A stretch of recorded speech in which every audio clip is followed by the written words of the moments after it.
السلام علیکم۔ کیا آپ کو اپنے دادی یا نانی کے ہاتھوں کی وہ خوشبو یاد ہے؟ وہی خالص دیسی گھی کی خوشبو جو پورے گھر کو اپنا بنا لیتی تھی۔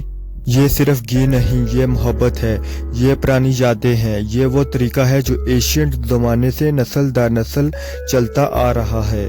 آج کل بازار کا گھی تو مل جاتا ہے، لیکن اس میں وہ خلوص کہاں، وہ طاقت کہاں، وہ خوشبو کہاں؟ تو آج میں آپ کو دکھاؤں گا دیسی گھی بنانے کا اصل روایتی طریقہ جو صدیوں سے ہمارے گھروں میں استعمال ہو رہا ہے۔ ویڈیو کو آخر تک ضرور دیکھیں۔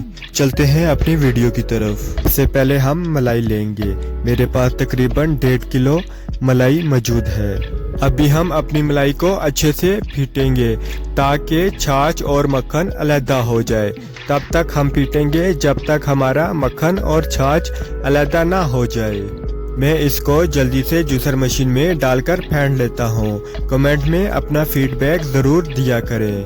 ابھی ہم اس میں ٹھنڈا پانی یا برف شامل کر دیں گے۔ آپ دیکھ سکتے ہیں ہماری ٹھنڈی ٹھار لسی اور مکھن بالکل تیار ہے۔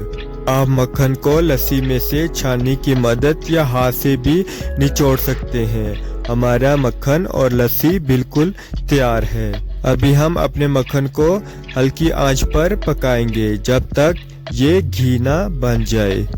ذرا دیکھیں تو ہمارا دیسی گھی کا رنگ کتنا سنہرا، کتنا خالص، اور یہ خوشبو ایسا لگ رہا ہے جیسے نانی دادی کی یاد تازہ ہو گئی ہو۔ جی تو ہمارا دیسی گھی بالکل تیار ہے۔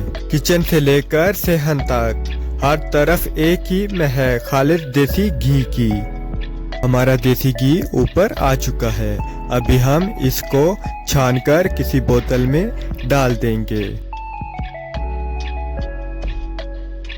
اگر آپ کو خالص خوشبودار اور دانے دار دیسی گھی پسند ہے تو یہ ریسپی آپ کے لیے خزانے سے کم نہیں۔